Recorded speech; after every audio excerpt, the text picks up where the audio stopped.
March 4, 2024, 6:15 a.m.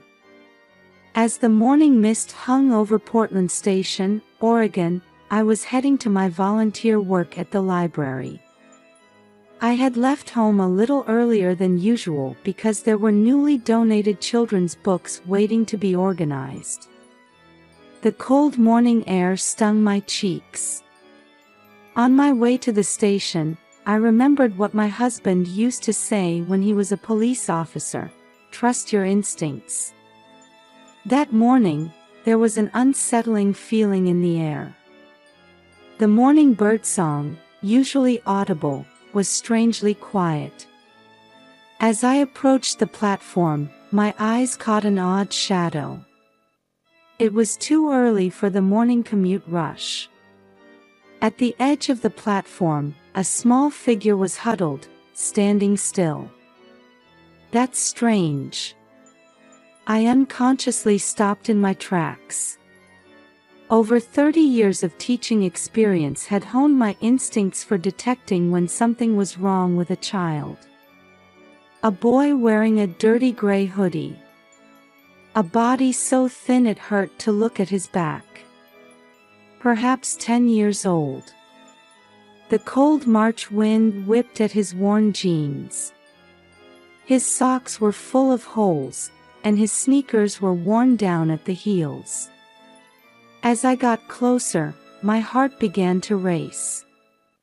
A familiar silhouette. But that was impossible. Because the boy in front of me had been officially declared dead a year ago, my grandson. Grandma. I'm hungry. My body froze at the thin voice. A familiar voice. A slightly stuttering but gentle tone. I remembered how many times that voice had begged me, "Grandma, read this book to me." The boy slowly raised his face. A pale complexion. Under his sunken eyes were clear signs of exhaustion. His cheeks were hollow, his lips dry and cracked. And then, the decisive evidence. A small surgical scar behind his left ear. A reminder of the middle ear surgery he had when he was 3. I had applied ointment to that scar countless times. Kaizen. Is it really you, Kaizen? My voice was trembling. My grandson, who had been declared dead, was definitely here. My hands were shaking, and even my knees were wobbling. But this was no time to lose composure. I needed to get him to a safe place. Memories rushed back. 3 years ago, my son Tim went through a divorce with his then-wife Sarah. In what could be called child neglect, the court granted Tim custody of Kaizen. I cut back on my retirement library volunteer hours to support with childcare. Morning drop-offs and pickups, making lunches, helping with homework. But it wasn't a burden. Kaizen loved books. When I read to him, he would lean forward on my lap, listening intently. He never tired of dinosaur books in particular. When I started explaining, you see, the Tyrannosaurus, he would listen with sparkling eyes. 2 years ago, Tim met Amy, a social worker. She had an 8-year-old son named Aiden. Intelligent and graceful Amy appeared before us like a savior. After marriage, she played the role of the perfect housewife, and both my son and I were touched by her efforts as a mother of 2 boys. But looking back, there were signs. Amy was overly eager to take photos of Kaizen. Especially that day at the Columbia River campsite, she kept taking pictures of Kaizen obsessively. "It's for growth records," she said. Her eyes were somewhat vacant then. In the evening, Kaizen disappeared, saying he was going to the bathroom. Sudden heavy rain. Desperate search. And 3 days later, death declaration without a body. Police processed it as an accidental death. The conclusion was that he had been swept away by the river. But my instincts told me differently. Amy's behavior was also strange. She showed no signs of distress. If anything, she was too calm. Without hesitation, I took Kaizen home. With trembling hands, I made warm stew and changed him into my late husband's old pajamas. When I helped him change, I noticed bruises on his back. Signs of abuse, perhaps. Kaizen silently spooned the food into his mouth. The scene was so surreal that I rubbed my eyes several times. Eventually, I steeled myself and picked up my phone. I dialed my son's number. After 3 rings, Tim answered. I could hear children's cheerful voices in the background. Mom? Why are you calling so early? Tim, listen. Kaizen is alive. He's at my house right now. On the other end of the line, my son responded in confusion. What? Mom, what are you talking about? He's right here, playing with Legos with Aiden. A chill ran down my spine. Kaizen holding a spoon in front of me. The Kaizen playing at my son's house. And Amy's unnatural photo taking. Her unnaturally calm demeanor. Everything started to connect. Amy's terrible secret was finally taking shape. I told my son, desperately trying to control my trembling voice. Tim, call the police. Right now. The Kaizen at your house isn't the real Kaizen. I'm beginning to understand what Amy has done. The hour until the police arrived felt like an eternity. After eating, Kaizen fell asleep on my sofa, exhausted. His sleeping face was as defenseless as a baby's, occasionally trembling slightly. Before calling the police, I decided I needed a trusted advisor. I contacted Mike Wilson, my husband's former colleague who now works as a private investigator. He would surely assess the situation calmly. Mary, I'm coming right over. Don't let anyone see him until then.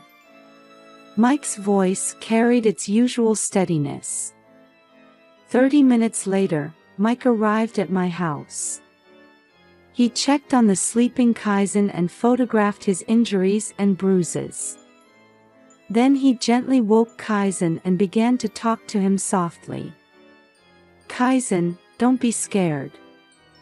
Would you tell us what happened?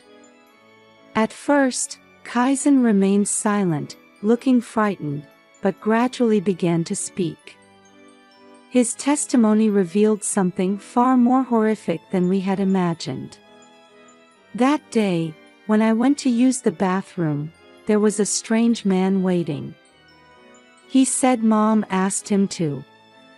According to Kaizen's testimony, he had been kidnapped as part of a plan. Everything at the campsite had been meticulously prepared by Amy. They put me in a car and took me to an old building.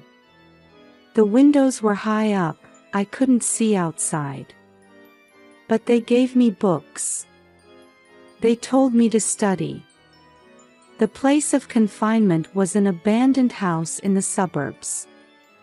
Minimal food and water. Educational books were provided, but going outside was strictly forbidden. Amy would come to check on him occasionally. 3 days ago, no one came anymore. I was so hungry. I removed the old boards from the window and escaped. Mike calmly took notes, nodding occasionally. His testimony is sufficiently detailed for a child, he whispered to me. Just then, the doorbell rang.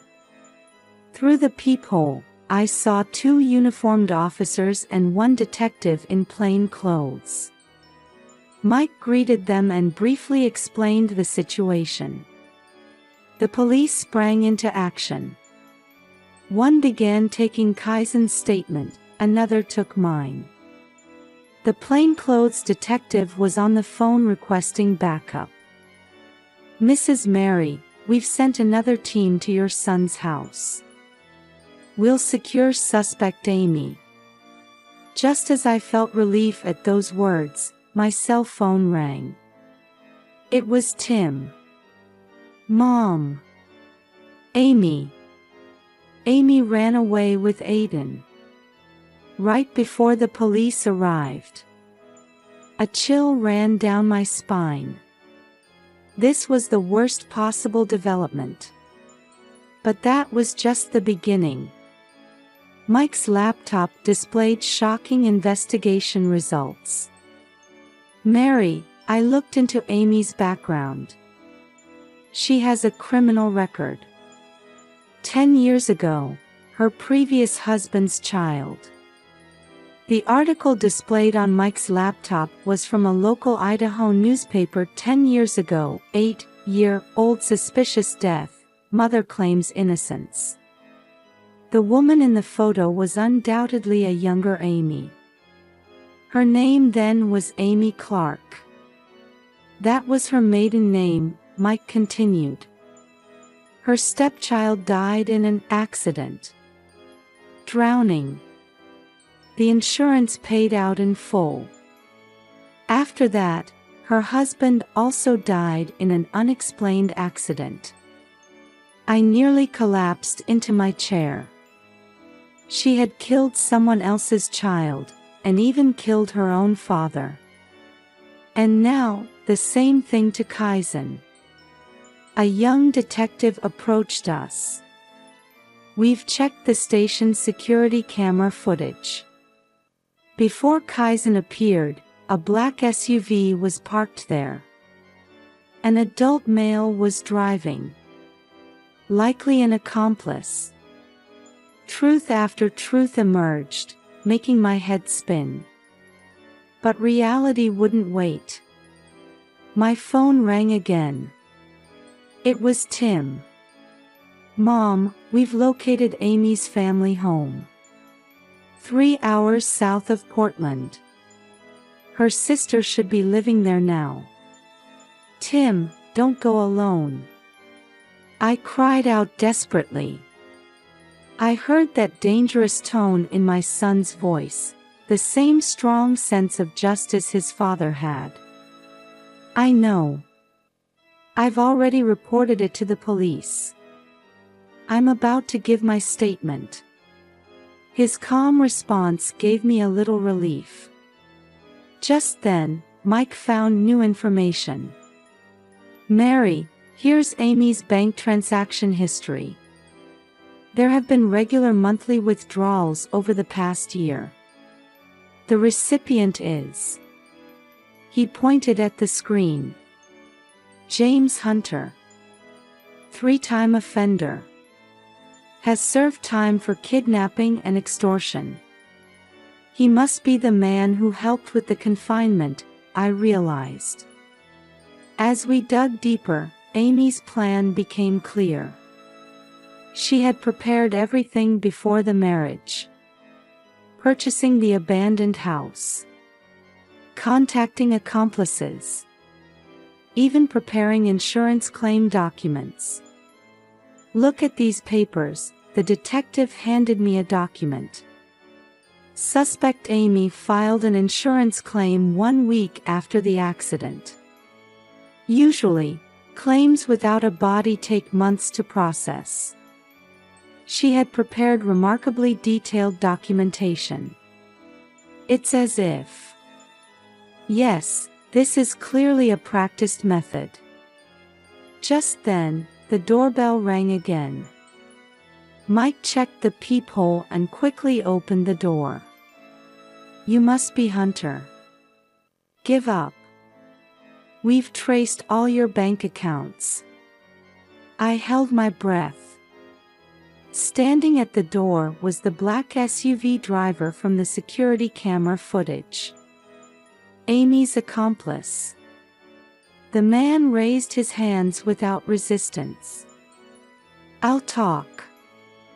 I'll tell you everything, he said in a tired voice. That woman is insane. At first, I thought it was just insurance fraud. But it wasn't. She's collecting children.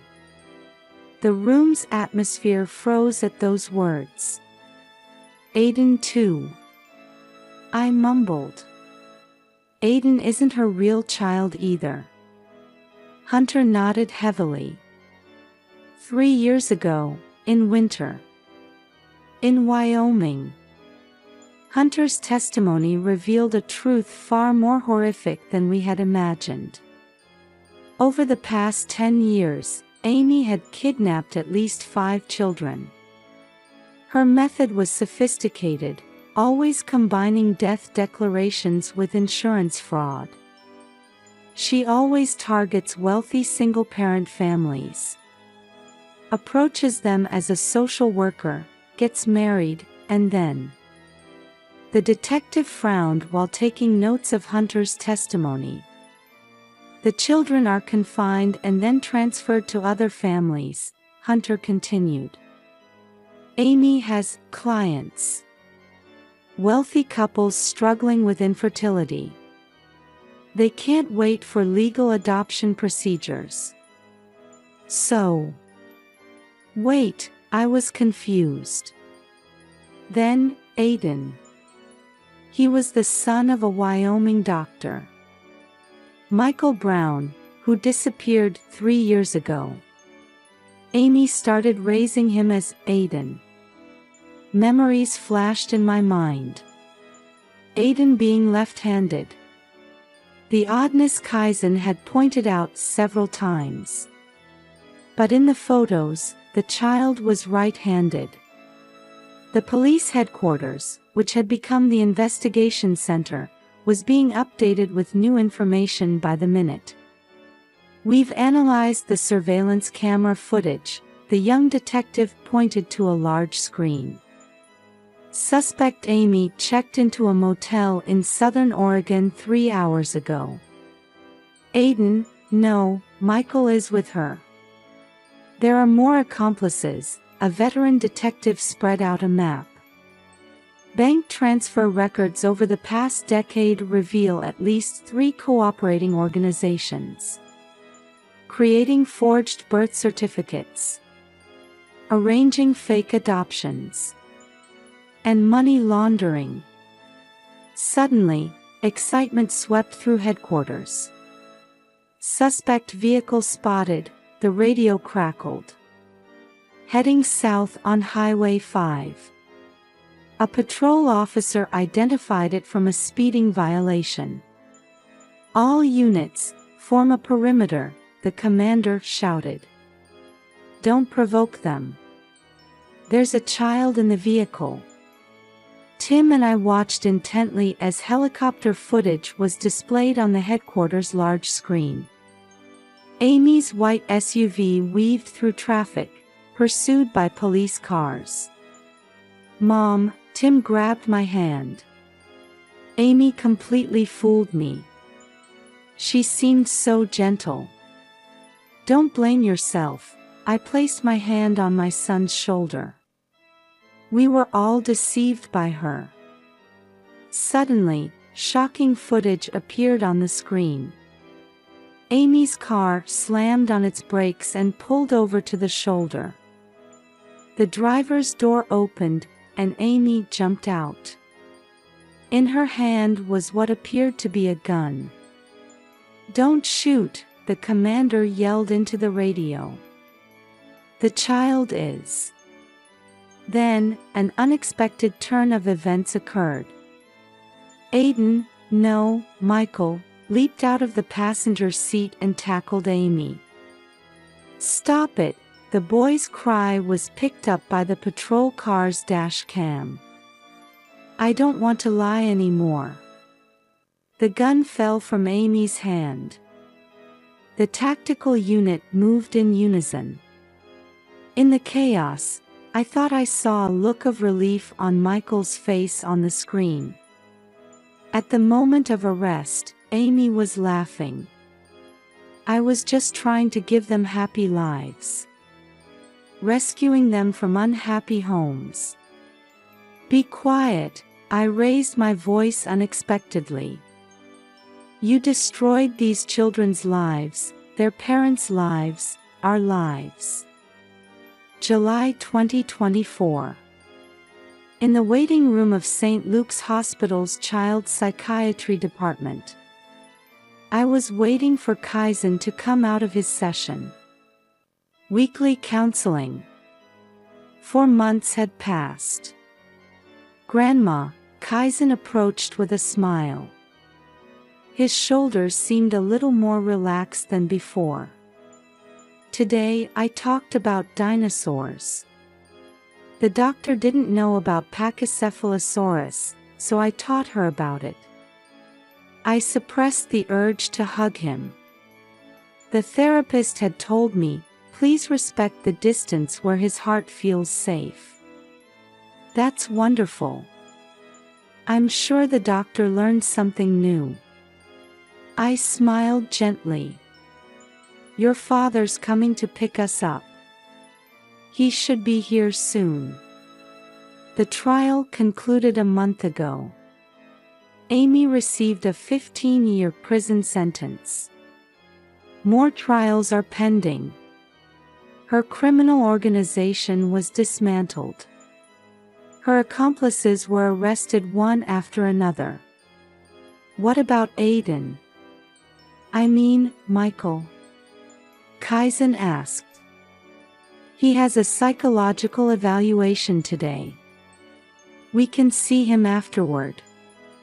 Michael Brown has reunited with his real parents. However, 3 years of memories don't fade easily. He still responds to the name Aiden. His real parents decided not to rush, choosing to wait for his heart to heal. The elevator opened, and Tim appeared. "Sorry I'm late. The company meeting ran long." My son's face had changed.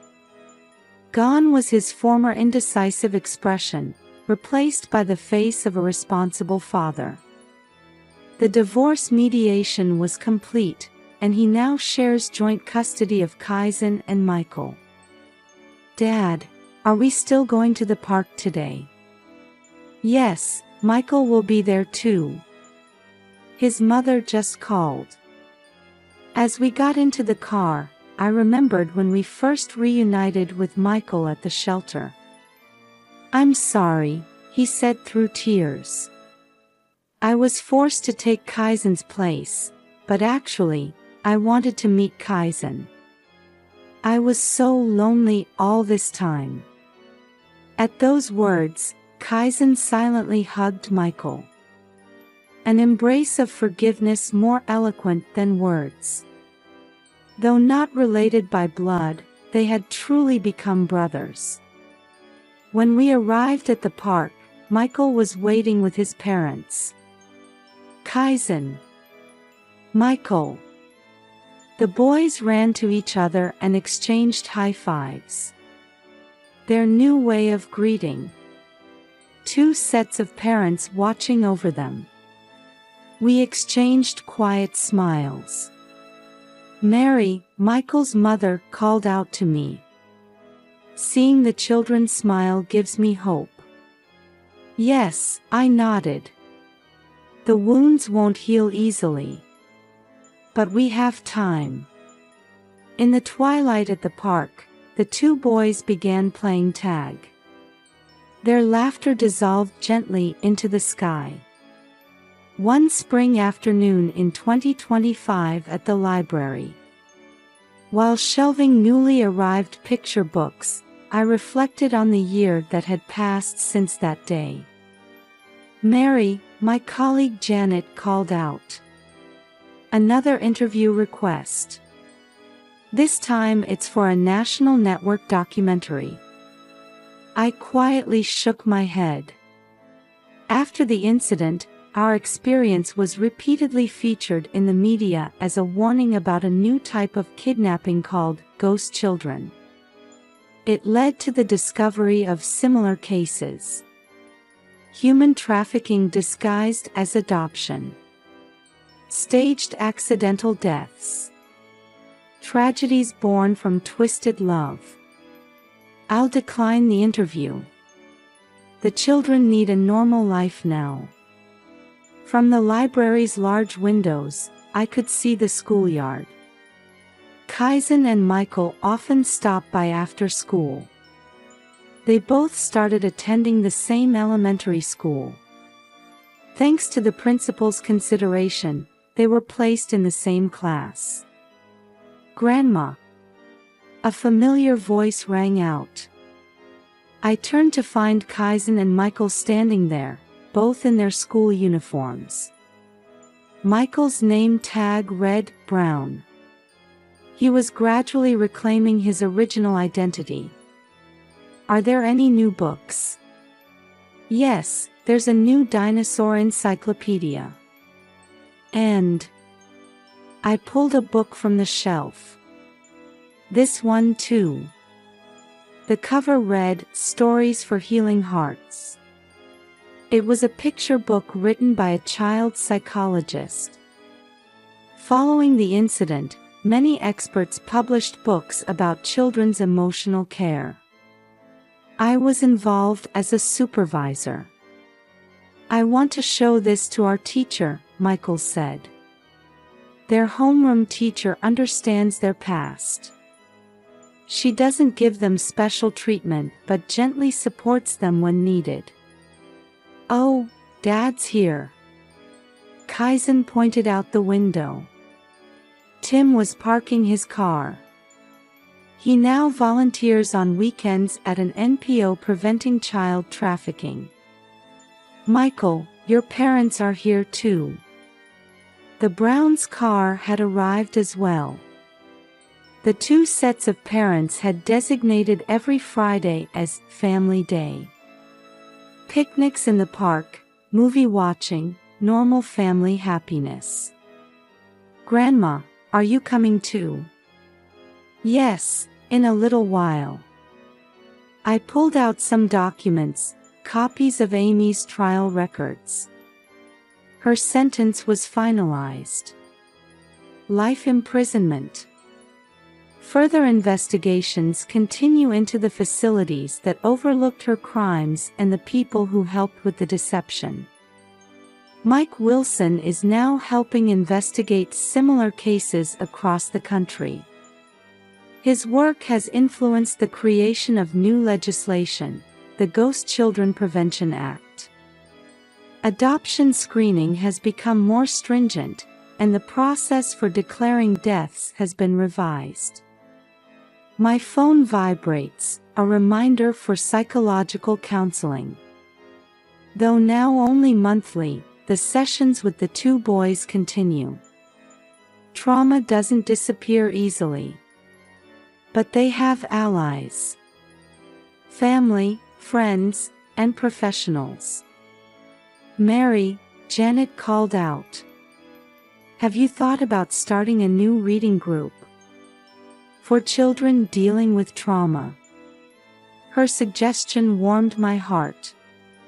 What I learned this past year was that connections with others are the most powerful medicine for wounded hearts. Outside, cherry blossoms were dancing, and children's laughter echoed. "I'm ready," I picked up my bag. "Let's go." The breeze of a new season gently caressed my cheek.